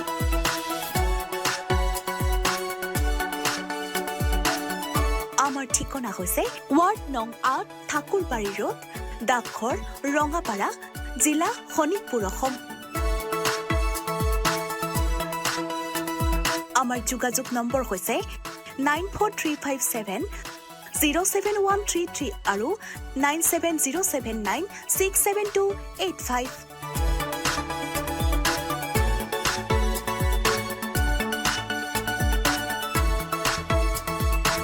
business register हो गया यस सिर्फ करंट अकाउंट बाकी है करंट अकाउंट के लिए तो SBI बेस्ट है यूएस मशीन मिलेगा और QR कोड भी best cash deposit limit east और वेस्ट इंडस्ट्री में बेस्ट सबको पता है SBI करंट अकाउंट बेस्ट है सबको पता है এ বাইদেউ কি কৰে জাবৰ পেলা আকৌ এইবোৰ এই পলিথিন প্লাষ্টিকৰ জাবৰবোৰ সদায়তো এই নলাটোতে পেলাই আহিছো পলিথিন প্লাষ্টিক পেলাই নলাটো একেবাৰে বন্ধ কৰি পেলাইছে পানী ওলাই যাব নোৱাৰে নহয়নে বাইদেউ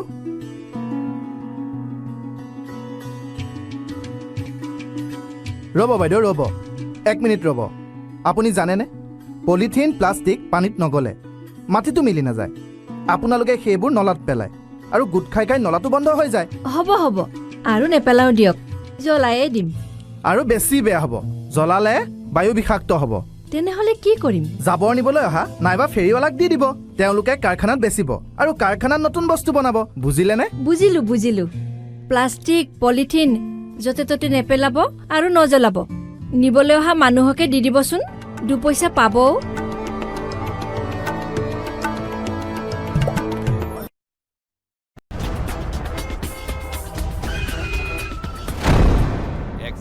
পৰা বাচিলা হয় কিন্তু এই ধোঁৱা ধূলি সোপাৰ পৰা কেনেকে বাচিবা হে এইবোৰে কলিজা হাওঁফাওঁ চব খাব বুজিছা হাৰ্ট এটেক হৈ মৰিব লাগিব মোৰ চকুকেইটাও পুৰিছে বুজিছেনে মুঠৰ ওপৰত মৰণ ফাং উশাহৰ বায়ুকণো বিষাক্ত হ'ল বিষাক্ত হ'ল বুলি নক'ব আমাৰ কিছুমান কাম কাজেহে বায়ু বিষাক্ত কৰিলে প্ৰদূষিত বায়ুৰ ফলত হৃদযন্ত্ৰ হাওঁফাওঁ মস্তিষ্ক যকৃত বৃক্ক আদি ৰোগত আক্ৰান্ত হোৱাৰ লগতে মৃত্যুৰ কাৰণো হ'ব পাৰে অঁ আমি তেনে কাম কাজৰ কিবা একোটা হয় প্ৰদূষণ ৰোধী ব্যৱস্থা ল'ব লাগিব আহক আমি বায়ু প্ৰদূষণ ৰোধ কৰোঁ অসম প্ৰদূষণ নিয়ন্ত্ৰণ পৰিষদৰ দ্বাৰা প্ৰচাৰিত বিৰতিৰ পাছত আমি সত্যানুসন্ধানৰ মজিয়ালে পুনৰ উলটি আহিছোঁ আকৌ জাপানৰ প্ৰধানমন্ত্ৰীৰ অসম ভ্ৰমণ বাতিল কি কাৰণ কি এই বিষয়লৈ আমি আলোচনা কৰি আছোঁ বিভিন্ন গুৰুত্বপূৰ্ণ মন্তব্য আমাৰ অতিথিসকলে আগবঢ়াই আছে মই অচিন্ত শৰ্মা ডাঙৰীয়াৰ ওচৰলৈ আহিছোঁ আৰু শৰ্মা ডাঙৰীয়াক এইখিনিতেই মই দ্য হিন্দুকে ধৰি কেইবাখনো আগশাৰী কাকতৰ বাতৰিৰ ভিত্তিত এটা প্ৰশ্ন মই সুধিব বিচাৰিছোঁ এই বাতৰিসমূহত এটা কথা উল্লেখ কৰা হৈছে যে জাপানিজ পাৰ্লিয়ামেণ্ট যাক ডায়েট বুলি জনা যায় এই ডায়েট বৰ্তমান অনগয়িং অৱস্থাত আছে বৰ্তমান চলি আছে এনে সময়ত প্ৰধানমন্ত্ৰীগৰাকী অধিক সময়ৰ বাবে ৰাষ্ট্ৰৰ বাহিৰত থকাটো সম্ভৱপৰ নহয় এনেধৰণৰ কথাবিলাকো চৰ্চালৈ আহিছে আৰু যদি এই কথাটো সঁচাই হয় এই কথাটো যদি আমি সঁচা বুলি ধৰোঁ তেতিয়াহ'লে আমি যিবোৰ বিতৰ্ক কৰি আছোঁ আজি মাৰ্চেল বৰুৱাৰ কথা কৈ আছোঁ আমি জুবিন গাৰ্গৰ ছবি মচাৰ কথা কৈ আছোঁ এই কথাবোৰৰ কিবা অৰ্থ আছে নেকি আপুনি কি ভাবে নহয় এতিয়া জাপানী কৰ্তৃপক্ষইতো নিজে কৈছে যে তেওঁৰ টাইট চিডিউল আছে আৰু সংসদ চলি থাকিল বুলি যে তেওঁ এটা দিন আৰু এডিশ্যনেলি কটাব নোৱাৰিব সেইটো কথা নাই পাৰ্লামেণ্ট চলি থকা সময়ত প্ৰত্যেকটো দিনে স্বয়ং প্ৰধানমন্ত্ৰীগৰাকী উপস্থিত থাকিব লাগিব বুলি কথা নাই গতিকে সেই সময়তো তেওঁ বাকী তেওঁৰ বিদেশ ভ্ৰমণ হওক বা অন্যান্য কাম কাজ কৰি থাকিব নহ'লে প্ৰশাসনটো অচল হৈ যাব ৰাষ্ট্ৰ এখনৰ কিন্তু মেইন কথা হৈছে কি যে সেইটো টাইট চিডিউলৰ কথাটো জাপানী কৰ্তৃপক্ষই উল্লেখ কৰিছে অলৰেডি কৰি লগত তেওঁলোকে কৈছে যে এডিশ্যনেল লজিষ্টিকেল ইছ্যুজ আৰু আনএভইডেবল ৰিজনছ এই বস্তু দুটাৰ ওপৰত মই জোৰ দিছোঁ যে এই এডিশ্যনেল লজিষ্টিকেল ইছ্যুজবিলাক কি আৰু আনএভইডেবল ৰিজনছবিলাক কি এইখিনি পোহৰলৈ অহাটো খুব দৰকাৰ যদি এই এডিশ্যনেল লজিষ্টিকেল ইছ্যুজ বা আনএভইডেবল ৰিজনছৰ মাজত অসমৰ আইন শৃংখলাজনিত পৰিস্থিতি সোমাই আছে তেতিয়াহ'লে এইটো খুব চিৰিয়াছ মেটাৰ এনে এই ক্ষেত্ৰত কিন্তু আইন শৃংখলাজনিত পৰিস্থিতি সৃষ্টি কৰোঁতা আৰু আইন শৃংখলাজনিত পৰিস্থিতি নিয়ন্ত্ৰণ কৰিবলৈ ব্যৰ্থ হোৱা দুয়োটা পক্ষই দায়ী ব্যৰ্থ হোৱাসকল বেছি দায়ী হ'ব চৰকাৰ প্ৰশাসন যদি এনেকুৱা এটা মানে ফিয়াৰ চাইক'চিছৰ কাৰণে যদি জাপানী প্ৰধানমন্ত্ৰীগৰাকী নাহিল বা ইয়াৰ পৰিৱেশ ঠিক নহয় বুলি নাহিল কাৰণ মই আগতে কৈছোঁ যে পৰিৱেশ ঠিক কৰি ৰখাৰ কামটো চৰকাৰ প্ৰশাসনৰ তাৰ কাৰণে তেওঁলোকৰ হাতত ক্ষমতা আছে মানুহ আছে অস্ত্ৰ আছে আইন আছে বাকী অপশক্তিয়ে অপশক্তিৰ কাম কৰিবই অপশক্তিক মুখিমূৰ কৰাৰ কাৰণে ৰাইজে নিৰ্বাচন কৰিছে 100-200 আসন দিছে এক আখুৰিক ধৰণৰ সংখ্যাগৰিষ্ঠতা দিছে গতিকে চৰকাৰে সেই আখুৰিকভাৱে কাম কৰক দয়ামায়াহীনভাৱে কৰি দেশৰ শত্ৰু বা সমাজৰ শত্ৰুক নিপাত কৰক কৰি তেওঁলোকে এটা আইনৰ শাসন প্ৰতিষ্ঠা কৰক সমাজত হয় আপুনি ভাল কথা কৈছে শৰ্মা ডাঙৰীয়াক মই এইখিনিতে আৰু এটা কথা সোধোঁ যে কিবা নিৰাপত্তাজনিত বা এনেকুৱা ধৰণৰ কিবা খুঁত থকা বুলি আপুনি অনুভৱ কৰে নেকি নহয় এতিয়া চাওক মইতো নিৰাপত্তা বিশেষজ্ঞ নহয় বা মই বস্তুটো বিশ্লেষণ গ্ৰাউণ্ডত বা অন্য ধৰণে বিশ্লেষণো কৰি যোৱা নাই এটা বৃহৎ মেকানিজিম আছে ভাৰত চৰকাৰৰ মেকানিজিম অসম চৰকাৰৰ মেকানিজিম জাপান চৰকাৰৰ মেকানিজিম গতিকে কেইবাতৰপীয়া নিৰাপত্তা ব্যৱস্থা এটা ধৰক ৰাষ্ট্ৰপ্ৰধান এজন আহিলে বা চৰকাৰ প্ৰধান এজন আহিলে তাৰ আগত কেইবাতৰপীয়া নিৰাপত্তা ব্যৱস্থা এটা খাৰা কৰোৱা হয় তাৰ খুঁটি নাতিবিলাক চালি জাৰি চোৱা যায় আৰু সেই হিচাপে ব্যৱস্থা লোৱা হয় কিন্তু পাৰ্টিকুলাৰ গণেশগুৰিৰ সিদিনা গেডাৰিংটোক লৈ যিটো কথা চলিছে মই অলপ আগতে ক'লোৱে যে সিদিনা কিন্তু বস্তুটো গেডাৰিংটোৱে মানে ট্ৰেফিক প্ৰব্লেম সৃষ্টি কৰিছিল এটা সময়ৰ কাৰণে এম্বুলেঞ্চ ৰৈ যোৱাৰ কাৰণে মানুহৰ মৃত্যু হোৱা বুলি মই ফেচবুকত পাইছোঁ কিন্তু ধৰক গেডাৰিংটো কিবা হিংসাত্মক কিবা এটা হোৱা নাছিল একো আন্দোলন বা কেব বিৰোধী আন্দোলনৰ দৰে পৰিস্থিতি হোৱা নাছিল গতিকে পাৰ্টিকুলাৰ সেইটোৱে কিমানখিনি ভয় খোৱালে জাপানী কৰ্তৃপক্ষক প্ৰধানমন্ত্ৰীৰ ভ্ৰমণ বাতিল কৰিব লগাকে সেই কথাটো এটা অনুসন্ধানতহে ওলাব সেইকাৰণে মই কৈছোঁ যে উচ্চস্তৰীয় অনুসন্ধান হওক অসম চৰকাৰৰ ফালৰ পৰা ভাৰত চৰকাৰৰ ফালৰ পৰাও হওক আৰু এই ভ্ৰমণ যদি কাৰোবাৰ দোষত বাতিল হৈছে তেতিয়াহ'লে এই দোষীয়ে উপযুক্ত শাস্তি পাব হয় আপোনাক মই ধন্যবাদ জনাইছোঁ প্ৰাঞ্জলৰ ওচৰলৈ আহিছোঁ প্ৰাঞ্জলক মই এই কথা সুধিব বিচাৰিছোঁ যে আমি যদি কিছুমান পুৰণা কথাও ইয়াত আলোচনা কৰিবলৈ যাওঁ তেতিয়াহ'লে দেখা পাওঁ যে 6 বছৰীয়া আমাৰ বিদেশী বিতাড়ন আন্দোলনৰ পৰৱৰ্তী সময়ত আমি দেখা পাওঁ যে বহু আন্দোলন আমাৰ ৰাজ্যখনৰ বুকুৰে বাগৰি গৈছে কিন্তু তাৰে ফলাফল যদি বিচাৰিবলৈ যাওঁ তেতিয়াহ'লে কিন্তু আমি শূন্যতাক দেখা পাওঁ প্ৰাঞ্জলে কি হয় মই তাৰ আগতে আন দুটা কথা 2019 চনৰ কথাও ইয়াত হয় মই কৈ ল'ব বিচাৰিছোঁ যে যিধৰণে আজি বিজেপিৰ এটা নিৰ্দিষ্ট ৰুমৰ পৰা যিধৰণে আচলতে এক অভিযোগ উত্থাপন হৈছিলে গতিকে সেই অভিযোগ এতিয়া ৰাইজে খুদ খণ্ডন কৰিছে এইবাৰ NDAক 52% ভোট দি দেশৰ দুখন আসনত অসমৰ ৰাইজে জয়ী কৰাইছে গতিকে আৰু এই কথাবোৰ আৰু এতিয়া আৰু মই ভাবোঁ যে বিৰোধীয়ে এই কথাবোৰ কৈ লাভ নাই কাৰণ জয়ন্ত দাসে তেওঁ নিজে কৈছে তেওঁ নিৰ্বাচনত জয়ী হ'ব বিৰোধীৰ চৰকাৰ হ'ব মানে বিজেপিৰ চৰকাৰ নহয় গতিকে তেওঁৰ যিবোৰ কথা কৈছিলে কথাবোৰতো ভুল প্ৰমাণিত হ'ল গতিকে আমি তেওঁৰ কথাক লৈ আমি এতিয়া বেছি লাগি থাকি লাভ নাই গতিকে আন এটা কথা ক'বলৈ গ'লে যে জাপানৰ পৰা দিল্লীলৈকে যিমান সময় লাগে জাপানৰ পৰা পোনে পোনে অসমলৈ আহিলেও সিমানখিনিয়ে সময় লাগে গতিকে আমি ভাবোঁ যে তেনেকুৱা যে লজিষ্টিকেল যি তেওঁলোকে ৰিজনৰ কথা কৈছে আমি ভাবোঁ যে এই যি আচলতে নিৰাপত্তাজনিত কাৰণ হয়তো তেনেকুৱা হয়তো কাৰণ হ'ব পাৰে যাৰ বাবে এতিয়া এই যি সমগ্ৰ যি ভ্ৰমণসূচী আছিলে জাপানৰ প্ৰধানমন্ত্ৰীগৰাকীৰ তেওঁ গোটেই ভ্ৰমণসূচীটো গুৱাহাটীৰ পৰা গৈ এতিয়া দিল্লীলৈ লৈ যাব লগা হ'ল গতিকে ইয়াক লৈ কিন্তু অসমে পুনৰ এক সুযোগ হেৰুৱালে আৰু আন এটা কথা যদি আমি চাবলৈ যাওঁ যে আজি জাপান আৰু চীনৰ মাজত এখন সাংঘাতিকভাৱে এখন যুদ্ধ আৰম্ভ হৈছে যদিও মৰণাস্ত্ৰলৈ হোৱা যুদ্ধ নহয় তেওঁলোকৰ কূটনৈতিক এক যুদ্ধ আৰম্ভ হৈছে চীনে জাপানক যি তেওঁলোকে আচলতে ৰপ্তানি কৰা চাৰিটাকৈ তেওঁলোকৰ যি অত্যাৱশ্যকীয় দ্ৰব্য এয়া চীনে এতিয়া তেওঁলোকে ৰপ্তানি কৰা বন্ধ কৰি দিছে গতিকে যেতিয়া ৰপ্তানি কৰা বন্ধ কৰি দিছে আৰু আমি যেতিয়া দেখা পাওঁ যে অসমৰ বা নৰ্থ ইষ্টলৈকে যেতিয়া কোনোবা বিদেশী যেতিয়া প্ৰধানমন্ত্ৰী হওক বা যেতিয়া প্ৰধানমন্ত্ৰী এইবাৰে প্ৰথমবাৰ অহা কথা আছিলে বা বিদেশী যেতিয়া প্ৰতিনিধি উচ্চ পৰ্যায়ৰ প্ৰতিনিধি আহে তেতিয়া কিন্তু চীনে ৰিয়েক্ট কৰে আমি এই কথাবোৰ পূৰ্বেও দেখিছিলোঁ গতিকে আমি ভাবিছোঁ যে আমি সন্দেহ কৰিছোঁ বা আমি ভাবিবলৈ বাধ্য হৈছোঁ যে এই যে চীন আৰু জাপানৰ যি এক যুদ্ধ বা যি কূটনৈতিক তেওঁলোকৰ যি এক ৰণ চলি আছে গতিকে নৰ্থ ইষ্টত জাপানৰ প্ৰধানমন্ত্ৰী অহাটোৱে হয়তো চীনে সহ্য কৰা নাই আৰু তাৰ বাবে তেওঁলোকৰ যিসমূহ এজেণ্ট তেওঁলোকৰ যিসমূহ স্লিপাৰ চেল যিসমূহ আচলতে যাৰ টকালৈ কংগ্ৰেছে চলে যাৰ টকালৈ ৰাইজৰ দল চলে যাৰ টকালৈ অসম জাতীয় পৰিষদ চলে যাৰ টকালৈ বামপন্থীসকল চলে হয়তো তেনেকুৱা ধৰণৰ এক বিদেশী শক্তি ইয়াৰ আঁৰত হৈ তেওঁলোকৰ থাকিব পাৰে আৰু যিটো কথা আপুনি মোক প্ৰশ্ন কৰিছে যে অসমৰ যিসমূহ আন্দোলন কৰিছে অসম আন্দোলন চলিছিলে 1900 যি আমি দেখিছিলোঁ যে 79 চনৰ পৰা 1985 চনলৈকে সুদীৰ্ঘ 6 বছৰ কাল অসম আন্দোলন চলিছিলে আৰু অসম আন্দোলন অসমে নিজৰ অধিকাৰৰ বাবে 6 বছৰ আন্দোলন কৰিব লগা হৈছে আৰু যিগৰাকী যাৰ নেতৃত্বত অসম আন্দোলন চলিছিল সেই নেতৃত্বত থকা ব্যক্তিসকলে অসমলৈ কিছু আচলতে অনুষ্ঠান বা কিছু হয়তো সকাহ অসমলৈ আনিব পাৰিছিলে কিন্তু যি চৰকাৰৰ দিনত অসম আন্দোলন হৈছিলে এই চৰকাৰৰ বুকুচাতে উঠি অসমৰ যিসমূহ বিৰোধী দল আছে তেওঁলোকে অসমত চৰকাৰ গঠন কৰাৰ কথা তেওঁলোকে চিন্তা কৰিছিলে গতিকে যি আন্দোলনে হওক বা যি আন্দোলনে সেই আন্দোলনে সদায় অসমীয়া জাতিটো সদায় পিছ পেলাই লৈ গৈছে অসম আন্দোলনৰ ফলত যি ধৰণে অসমীয়া জাতিটো কোঙা হৈছিলে তাৰ পৰা যি ঠন ধৰাৰ যি পৰিৱেশ আচলতে আহি পৰিছিলে কিন্তু সেই পৰিৱেশো কিন্তু পৰৱৰ্তী সময়ত আমি বিনষ্ট হোৱা দেখা পাইছিলোঁ কিন্তু বৰ্তমানৰ মুখ্যমন্ত্ৰী ডক্টৰ হিমন্ত বিশ্ব শৰ্মা ডাঙৰীয়াৰ নেতৃত্বত অসমত যি আন্দোলনৰ পৰিৱেশ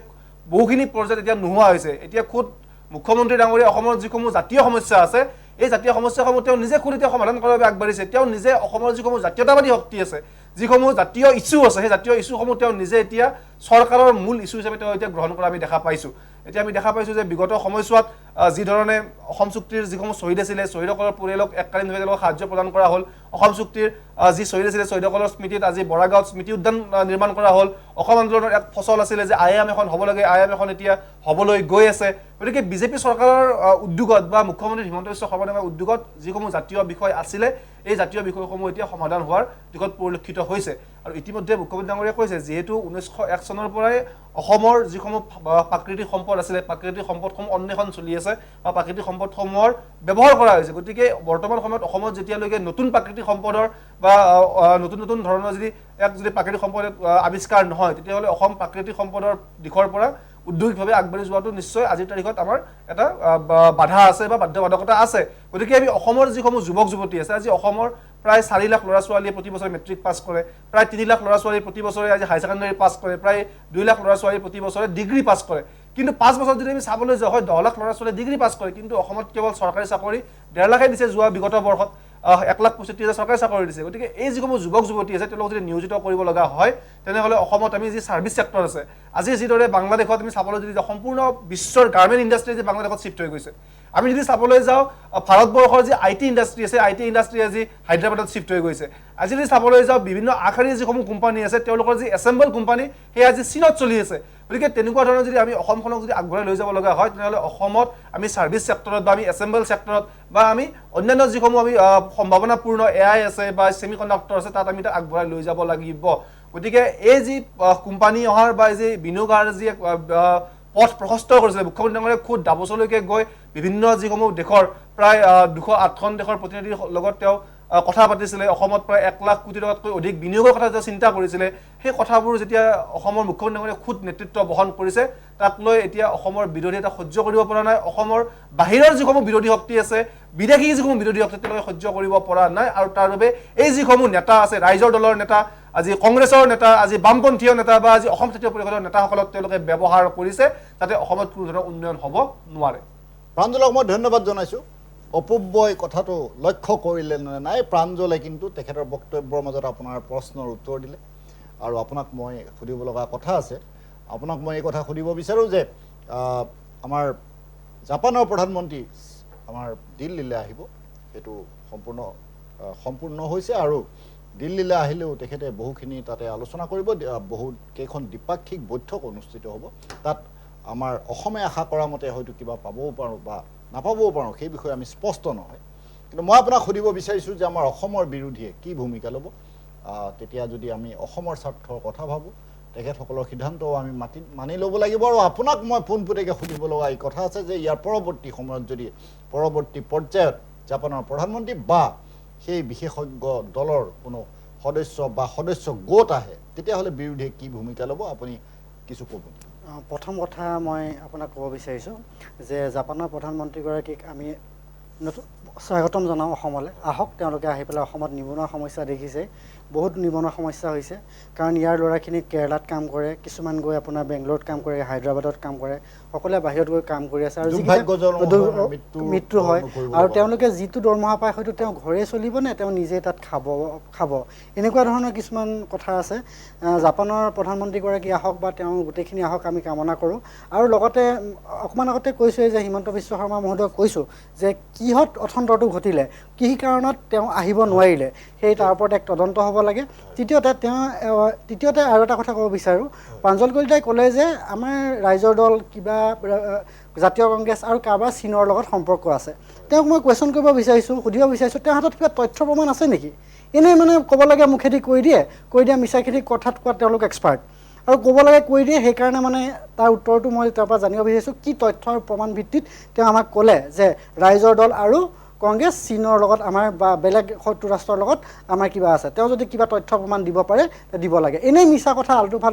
আল্টু কথা এইবিলাক কথা কৈ পেলাই মানে সময় নষ্ট কৰি লাভ নাই এতিয়া মেইন কথাটো হ'ল জাপানৰ প্ৰধানমন্ত্ৰীগৰাকী অসমলৈ কিয় নাহিলে আৰু কিয় আহিব নোৱাৰিলে সেইখিনি কথা আমাৰ ৰাইজক জনাব লাগে হিমন্ত বিশ্ব শৰ্মা ডাঙৰীয়াক সেই মই অনুৰোধ কৰিছোঁ নমস্কাৰ এটা গুৰুত্বপূৰ্ণ দিশত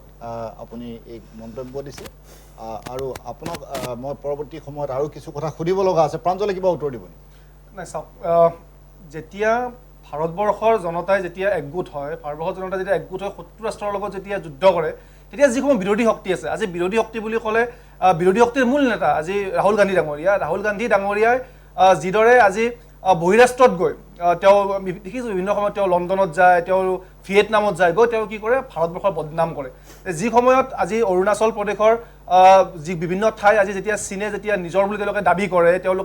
তেওঁলোকৰ মানচিত্ৰত অৰুণাচল প্ৰদেশখন যেতিয়া সন্নিৱিষ্ট কৰে যি কথাৰ ভাৰত চৰকাৰে তীব্ৰ বিৰোধিতা কৰে তেতিয়া ৰাহুল গান্ধীয়ে গৈ চীনৰ যিসমূহ বৈদেশিক সচিব থাকে বা চীনৰ যিসমূহ বৈদেশিক আচলতে নেতা থাকে তেওঁলোকৰ লগত গৈ তেওঁলোকে মিটিঙত বহে গতিকে এই কথাবোৰে প্ৰমাণ নকৰে নেকি যে তেওঁলোকৰ চীনৰ লগত কোনো সম্পৰ্ক নাই আজি যোৱাবাৰ যেতিয়া 2025 চনত যেতিয়া অপাৰেশ্যন সিন্দুৰ হৈছিলে অপাৰেশ্যন সিন্দুৰত যেতিয়া ভাৰতবৰ্ষত নিৰ্মিত মৰণাস্ত্ৰৰে ভাৰতবৰ্ষত নিৰ্মিত মিছাইলেৰে যেতিয়া পাকিস্তানত আক্ৰমণ কৰা হৈছিলে আৰু যেতিয়া পাকিস্তানে চীনত নিৰ্মিত তেওঁলোকৰ মিছাইলেৰে যেতিয়া ভাৰতবৰ্ষত আক্ৰমণ কৰিছিলে তেতিয়া কংগ্ৰেছৰ নেতা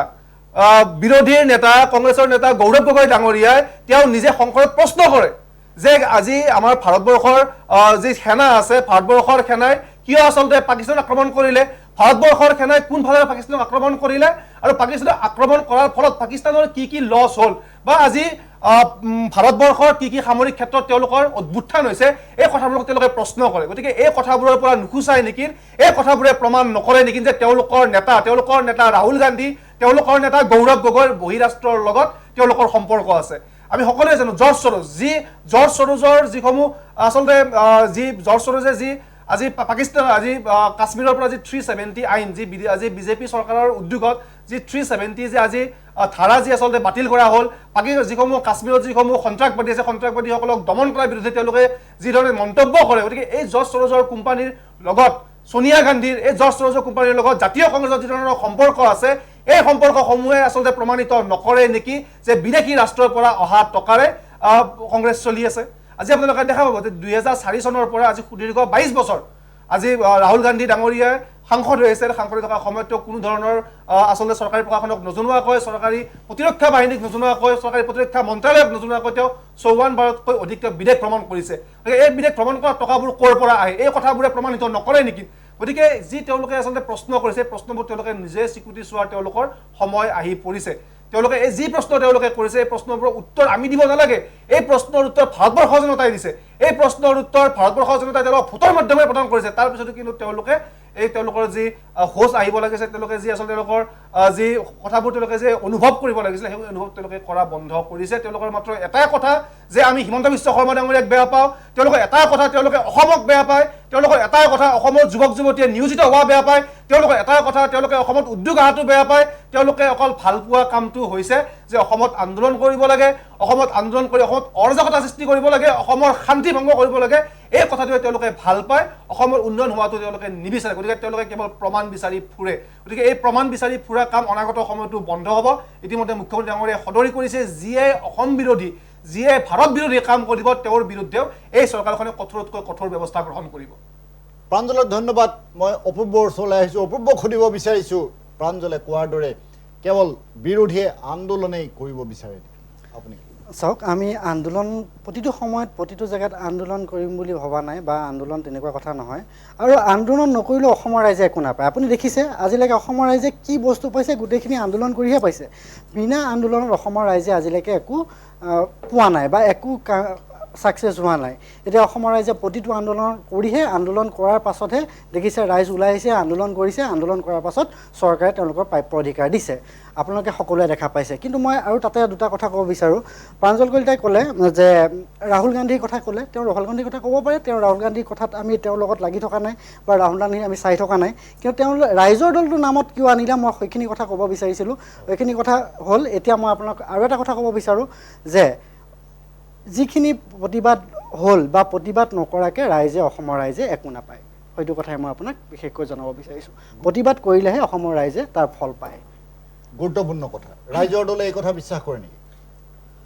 তেনেকুৱা কথা নহয় যে প্ৰতিটো সময়ত যে প্ৰতিবাদ কৰিব লাগে, তেনেকুৱা কথা নহয়। প্ৰতিবাদ নকৰাকৈও বহুতখিনি কাম হয়। এতিয়া জাপানৰ প্ৰধানমন্ত্ৰীগৰাকী যদি আহে অসমলৈ, আমি তেওঁলোক স্বাগতম জনাওঁ। আহক, অসমৰ নিবনুৱাখিনি কৰ্মসংস্থাপন দিয়ক, অসমৰ ল'ৰাখিনি যাতে বাহিৰলৈ যাবলৈ নালাগে, যাতে এনেকুৱা আভুৱা ভৰা ঘটনা নভৰে, আৰু আভুৱা ভৰা ঘটনাখিনি মানে বিৰোধী পাৰ্টীয়ে নকৰি পেলাই, মানে যোনখিনি ৰানিং চৰকাৰ পাৰ্টীয়ে বা তেওঁ কোৱা নিচিনাকৈ তেনেকুৱা কথাখিনি নকয়, সম পৰ্যায়ত সম উন্নতি হ'ব লাগে, অসমৰ ৰাইজৰ উন্নয়ন হ'ব লাগে। হয়, আপোনাক মই ধন্যবাদ জনাইছোঁ। আমাৰ অনুষ্ঠানৰ সময় চমু চাপি আহিছে। মই শেষবাৰৰ বাবে অচিন্ত শৰ্মা ডাঙৰীয়াৰ ওচৰলৈ আহিছোঁ, আৰু শৰ্মা ডাঙৰীয়াক মই এই কথাই সুধিব বিচাৰোঁ, কাৰণ ইমানখিনি প্ৰধানমন্ত্ৰীৰ আগমনক লৈ, জাপানৰ প্ৰধানমন্ত্ৰীৰ আগমনক লৈ বহুখিনি আমি চৰ্চা কৰিলোঁ। যি নহ'লেও গুৱাহাটীখন পৰিষ্কাৰ হ'ল, গুৱাহাটীখন সুন্দৰ হ'ল, ন কইনাৰ ৰূপত জিলিকি উঠিল। এই বুলিয়েই আমি সন্তুষ্টি ল'ম নে আমি আৰু ভৱিষ্যতৰ আমি পাব লগা কিবাৰ বাবে আগবাঢ়ি যাম? আপুনি সামৰণিত কি ক'ব? নহয়, দুটা কথাই ইয়াত কয়। এটা হ'ল আপোনাৰ মানে জাপানৰ প্ৰধানমন্ত্ৰীৰ ভ্ৰমণ বাতিল বা স্থগিত, আৰু 2 নম্বৰ হ'ল নৈৰাজ্যবাদ। এই দুটা কথা অলপ ইণ্টাৰলিংকিং হৈ আছে ইয়াত, আৰু নহ'লেও দুটা কথাৰ কিন্তু গুৰুত্ব আছে। জাপানৰ প্ৰধানমন্ত্ৰীৰ ক্ষেত্ৰত মই কৈছোঁ যে গোটেই বিষয়টো অতি উচ্চ স্তৰৰ তদন্ত হ'ব লাগে। এটা এই যে ভ্ৰমণ বাতিলৰ লগত যদি কিবা আতংক বা ভয় ভীতিৰ কথা জড়িত আছে, আইন শৃংখলাজনিত পৰিস্থিতিৰ কথা জড়িত আছে, তেতিয়াহ'লে একেবাৰে উপযুক্ত ব্যৱস্থা ল'ব লাগে। আৰু 2 নম্বৰ কথা এটা যোৱা কিছু বছৰৰ পৰা লক্ষ্য কৰিছোঁ, মানে এটা প্ৰশাসনক অস্তিত্বহীন কৰোঁ খুজিলেই কৰি দিব পৰা এটা পৰিৱেশ সৃষ্টি হৈছে অসমত। যে মানে প্ৰশাসনে নিজৰ এক্সিষ্টেঞ্চটো শ্ব' কৰাত ব্যৰ্থ হৈছে বহুত ক্ষেত্ৰত। কিন্তু এইটো এটা মানে শুভ লক্ষণ নহয়। এই বস্তুবিলাক এটা সময়ত যায় যে নিয়ন্ত্ৰণৰ বাহিৰত হৈ যায়। আপুনি নিশ্চয় আমাৰ কেব বা কা বিৰোধী আন্দোলনৰ কথা ইয়াত চৰ্চা হৈছে, সেই সময়ত আপোনাৰ যদি মনত পৰে প্ৰথম 60 ঘণ্টা হিংসাত্মক কাৰ্যকলাপ আৰম্ভ হোৱাৰ প্ৰথম 60 ঘণ্টা একেবাৰে কোনোবাই যেন আৰক্ষীৰ হাত ভৰি বান্ধি থৈছিল তেনেকুৱা এটা পৰিৱেশ অনুভূত হৈছিল যাৰ ফলত ধ্বংস আৰু কলাক্ষেত্ৰৰ ধ্বংস হিংসা বহুত বেছি হৈছিল কিন্তু সেই বস্তুটো ইচ্ছা আৰক্ষীক ফ্ৰী হেণ্ড দিলে তেওঁলোকে প্ৰথম 6 ঘণ্টাতে নিয়ন্ত্ৰণ কৰিব পাৰিলেহেঁতেন হয়তো 6 মিনিটো নালাগিলেহেঁতেন তাৰে কাৰণে আৰক্ষী বাহিনী উপযুক্তভাৱে প্ৰশিক্ষিত আৰু দক্ষ প্লাছ তেওঁলোক শক্তিশালী সেই ক্ষেত্ৰত কিন্তু এই বস্তুবিলাকত ৰাজনৈতিক নেতৃত্বই সহকা পিছলা কৰে বহুত অংক কৰি প্ৰশাসনক দুৰ্বল কৰে আৰু ফলত কি হয় যিখিনি আমি সভ্য মানুহ যিখিনি সমাজখন সভ্য মানুহৰ উপযোগী হৈ থকাটো বিচাৰে তেওঁলোকৰ কাৰণে এটা অবাঞ্ছিত আৰু অস্বস্তিকৰ পৰিৱেশৰ সৃষ্টি হয় এতিয়া কথাটো হ'ল কি যে বিজেপিৰ মাজতো জুবিন অনুৰাগী বহুত আছে প্ৰাঞ্জলেও ক'লে আৰু আমিও জানো যে অজস্ৰ বিজেপিৰ অজস্ৰ মানুহে জুবিন গাৰ্গক ভাল পায় আৰু একেবাৰে আৱেগিকভাৱে ভাল পায় গতিকে হিমন্ত বিশ্ব শৰ্মাৰ বা মুখ্যমন্ত্ৰীৰ চৰকাৰৰ হয়তো সেইটো এটা বহুত ক্ষেত্ৰত দ্বিধাগ্ৰস্ততা আহে যে জুবিন গাৰ্গ কেন্দ্ৰিক কিবা যদি হুলিগানিজিম চলে আমি কিমানখিনি কঠোৰ হ'ব পাৰিম নোৱাৰিম সেই হয়তো প্ৰশ্নবিলাক আহি যায় ফলত বহুত ক্ষেত্ৰত প্ৰশাসনক ঢিলাই দিব লগা প্ৰশাসনে ঢিলাই দিব লগা হয় চৰকাৰৰ বা ৰাজনৈতিক নেতৃত্ব নিৰ্দেশত আৰু এটা সময়ত পৰিস্থিতি নিয়ন্ত্ৰণৰ বাহিৰলৈ গুচি যায় গতিকে এইটো আমাৰ মতে হ'ব নালাগে আৰু কথা হ'ল কি যে জুবিন গাৰ্গ মানুহজন সাধাৰণ মানুহ নহয় তেওঁ এজন অসাধাৰণ এজন লিজেণ্ডাৰী ফিগাৰ এটা কিংবদন্তী সদৃশ শিল্পী গতিকে তেওঁৰ স্মৃতি ৰক্ষাৰ কাৰণে হওক বা তেওঁৰ নামত কিবা কাম হ'লে সেইটো এটা সভ্য আৰু সুসংস্কৃত আইনগত প্ৰক্ৰিয়াৰ মাজেৰে হ'ব লাগে জুবিন গাৰ্গক বদনাম হ'ব পৰা ধৰণৰ কোনো তেওঁৰ আনকি স্মৃতি ৰক্ষাজনিত কামো যে যিটো কাম ধৰক এটা সামাজিক এটা ছ'চিয়েল নিউচেঞ্চ ক্ৰিয়েট কৰে সেনে কাম জুবিন গাৰ্গৰ নামত হোৱাটো কোনো প্ৰকৃত জুবিন অনুৰাগীও নিবিচাৰে বা আনেও নিবিচাৰে বস্তুটো হয় গুৰুত্বপূৰ্ণ কথা কৈছে অচিন্ত শৰ্মা ডাঙৰীয়া তেখেতক মই ধন্যবাদ জনাইছোঁ প্ৰাঞ্জল কলিতা আৰু অপূৰ্ব বৰুৱা তিনিওগৰাকী অতিথি আপোনালোকক যথেষ্টখিনি গুৰুত্ব সহকাৰে মন্তব্য আগবঢ়ালে এটা গুৰুত্বপূৰ্ণ বিষয়ত আমি আজি আলোচনা কৰিলোঁ এনে এটা আন গুৰুত্বপূৰ্ণ বিষয়ত পুনৰ সত্যানুসন্ধানৰ মজিয়াত লগ পাম